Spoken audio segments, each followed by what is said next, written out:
Today our guest on Let's Talk is LaGanzie Kale, and LaGanzie has started KLEK radio station. You've probably heard of it. It's been around a little while now. But what you might not know is all the success that LaGanzie and KLEK have had in their short time with us. Welcome, LaGanzie, to the show. And Thank you, Bill, for having me. Well, thank you for joining us. And please tell us a little bit about what's happened over KLEK. I mean, it probably feels like a fast-moving time for you because you have done and accomplished so much. Well, you're absolutely right. We've been on the air for 3 years now. We launched January 1st of 2015, and these 3 years, it went by pretty fast, but as you mentioned, we have accomplished many things. We've gotten awards from the city of Jonesboro, Arkansas State University, the state of Arkansas. We've been recognized by our congressional delegation, but more importantly than the awards and recognition, we have truly been able to make a difference in the community by providing a voice and a forum for people to express ideas by doing things such as having political candidates come on for office and tell their side of the story, offer their issues. We give each candidate a slot on community conversations, which is our 1-hour talk show Monday through Friday, 9 to 10 a.m. And one of the things that I would say that I'm most proud of is the relationship we have with the Jonesboro Police Department. Chief Elliott never foregoes an opportunity to talk about how, because of KLEK, we have helped to bridge the gap between the police department and the minority community, and to also get more minorities on the force and to increase the diversity of the force. So that's what I'm most proud of, that we have been able to give to the community by having that platform for people to come on. We've had several officials from the city of Jonesboro. We had Mayor Perrin on a few times. We've had yourself on. We've had several other of the department heads that have come on to talk about what they do. And each time someone comes on, they get to interact with our listeners. Either they can call in or they can leave their comments on our Facebook Live feed. So I'm just proud that we can bring something into where we can bring citizens and those making a difference together. That's right. And now you are a nonprofit, and I think by the declaration of your charter, you are reaching out to the minority audience. Yes. But you're really for everybody. I've got you on my dial. And I appreciate that. And you're really bringing a community together because you have guests from all walks of life and all. You bring civic leaders, you bring university leaders, you bring. You tell me the range.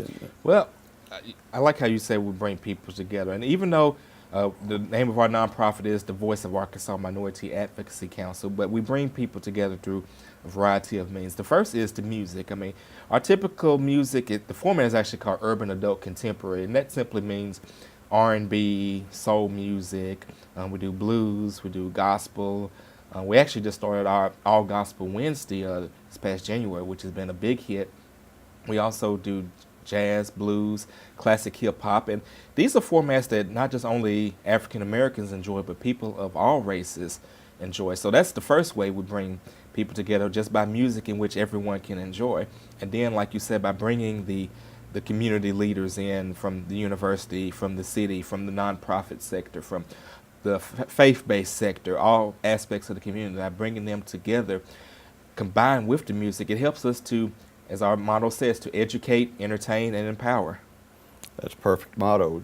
You do this, and you've done it. I think you started from scratch, LaGanzie, and that's of course now you have a degree in as you say, radio and television. I think. Yes, from Arkansas State. Arkansas State University. I know I've heard of that place. Yeah. Wolves up. And because I remember when it was in them old school Indians.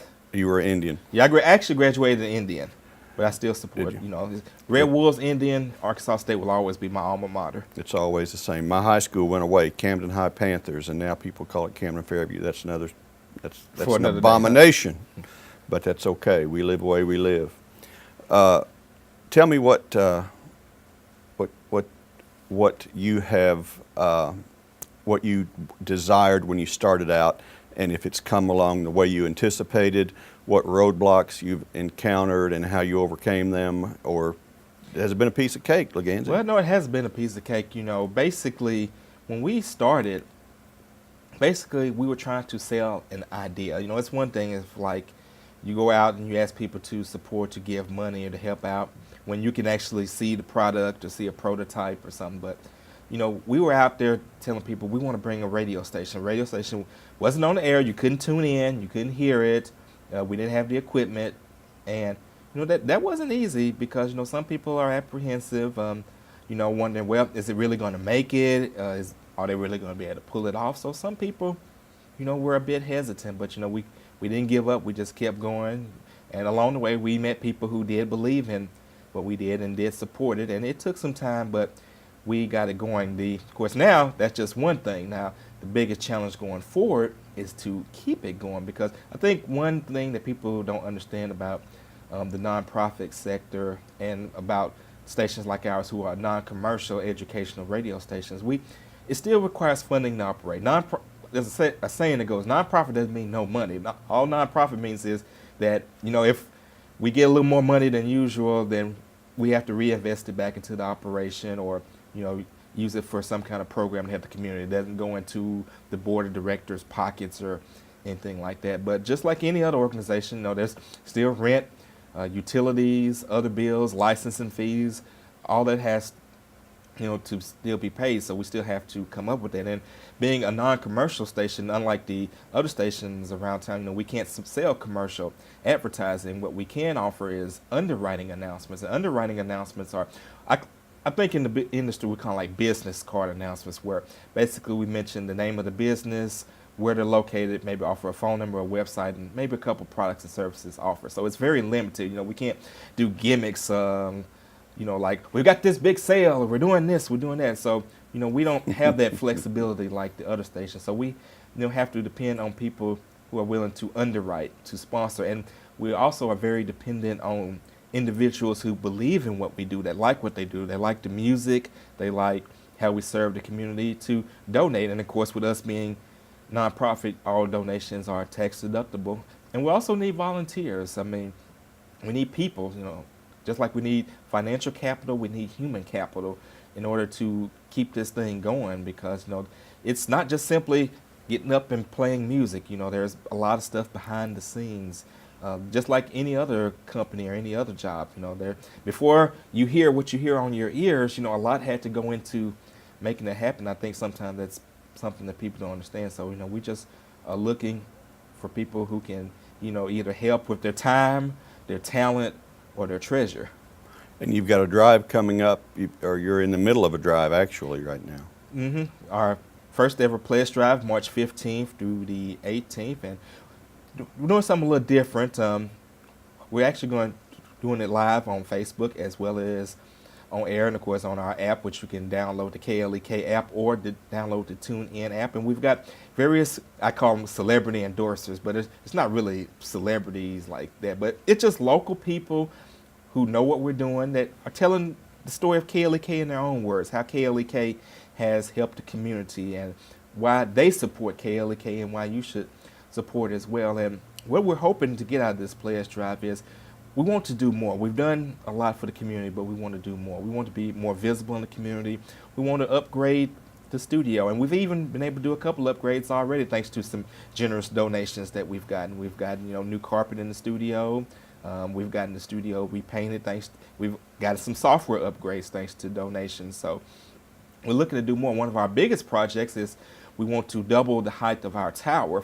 Right now we're at 47 feet. We want to go up to our maximum allowed height of 100 feet. And by doing that, that will make the signal stronger in Jonesboro. Because if you're like me, you live way down on West Nettleton, it's a little iffy because at the current height, the signal doesn't really clear the trees that well. So once we get that tower up higher, it'll make the listening experience just that much better. And then there are other things we want to do to upgrade the studio. We want to make those that watch on our Facebook Live feed have a better experience. We want people who listen in their cars to be able to see the songs that they play on the radio. So a lot of what we hope to do with the money we raise is just to put it back into KLEK to make it better for the listeners. And also we would like to at some point be able to reward those loyal and faithful people who have served from the beginning by paying some stipends. So that's what we're wanting to do with this drive, to raise awareness for KLEK, raise funds to improve KLEK and to reward those who have been loyal and helping out KLEK since the beginning. And I think the city is one of your proudest. We're one of the people that the most proud of what you do, and I think the mayor has got a plan to contribute for you too. Well, we're thankful to Mayor Perrin. We're thankful to yourself and everyone in the city of Jonesboro. No matter who you are, where you are, who you're affiliated with, we're just thankful. I always tell people, there's so many ways that you can help us. First, you can pray for us. If you can't afford to donate a dime, we always need prayers, and spread the words. That can help, because just because you may not can afford to give yourself, maybe you know someone that can, and that person can do it. So there's just so many ways you can help. That's right. That's true. And we're taking prayers at the city of Jonesboro too, LaGanzie. Don't forget us. Yes. Well, we got to keep God in front of everything, and God we trust. I'm a firm believer of that, and God has been very good to KLEK. It doesn't escape me the favor that He has shown upon the station, and all the blessings, the financial blessings, the blessings of people, the blessing for the opportunity to do what we do, and I'm just thankful for all of it. Okay, tell me you're growing this tower. You're hoping to grow your tower. Tell me about the reach. Our own air reach covers, depending on which direction you go, about a 10 to 20 mile radius. Pretty much we cover the city of Jonesboro with our own air signal, because we're classified as a low power FM, which means we're authorized to broadcast at a maximum power of 100 watts at 100 feet. Now, right now we're broadcasting at 47 feet. So when we double that, it necessarily won't, we may get maybe 1 or 2 or 3 more miles as far as actual coverage, but what will happen is the signal will be stronger, because with the tower being taller, it'll clear the obstacles like the trees that may block the signal from getting there. But we also have several other ways in which we reach people. We reach people with our website, which is klekfm.org, which is being revamped. I think you're going to love the new KLEK website. It's being designed by Brandon Tabor, who is one of our volunteers and also works for one of our other public stations in town, KASU. We have our apps, which you can download from your app store, the TuneIn app and the KLEK app. We're also on Facebook, Instagram, Twitter. We're on all social media. But one of the things that really blew my mind is that across all of our media platforms, we had close to 1 million impressions, views, and that's across all platforms. And just looking at numbers, we reach between 5,000 to 10,000 people per week, just kind of depending on what's going on. So it just blows my mind, the impact that we're having. Our legal ID is KLEKLP, because we're a low power station. But somebody else who had a low power station said LP doesn't necessarily have to mean low power. It means local people, and that's what we're about: local people and reaching those local people. Whether it's one person, if we reach one person, or if we reach the 5 or the 10,000 people that we reach in an average week, if we can just help one person, then we've done our job. So we're just asking people to help us so that we can help you, as we are in this pledge drive. Some people may want to call it membership drive. In fact, Dr. Gibson on the campus of Arkansas State University said, call it an investment into a resource into your community. So however you want to look at it, whether it's a pledge or a membership, a donation, it's really an investment into something that's investing into your community. And when you do that, it's a win-win situation for everyone involved. Let me let you plug one more thing, LaGanzie. Who is this station dedicated to? Well, the call letters of the station are KLEK. Of course, the LEK is my mother's initials, Lovey Edmund Kale, and I named the station in her honor because I wanted to honor her memory. Since my mother passed away, a lot of people ask me, well, how do you deal with that? Especially since I was actually alone and actually watched my mother take her last breath. How do you handle that? Well, there's basically 2 ways you can handle an event like watching your mother die. You can let it destroy you, or you can choose to move forward. And so I chose to move forward by first thinking about the good times that I had with her and the things that she instilled in me, and by doing something to honor the memory of her. So that's why the station is named after her. And anybody that ever walks into the KLEK studio, or if you watch on our live feed, you'll notice at the top of the screen there's a painting at the very top of the studio, and that's my mom's picture. So every day Mom is looking down on me, and I like to say I made her proud. At least I hope I did. I bet you did. I bet she's very proud, LaGanzie. And it's a pleasure to have you joining us on Let's Talk Jonesboro. All right, well, Bill, I certainly thank you. And I thank each and every one of you out there that are watching. And if you'd like more information about KLEK, visit our website, KLEKFM.org. Again, that's KLEKFM.org. Or look up KLEKFM on any social media. That's, again, KLEKFM. And our phone number is 870-203-9951. Again, 870-203-9951. Thank you again, and may God bless each and every one of you. Couldn't have said it better myself. See you next time on Let's Talk.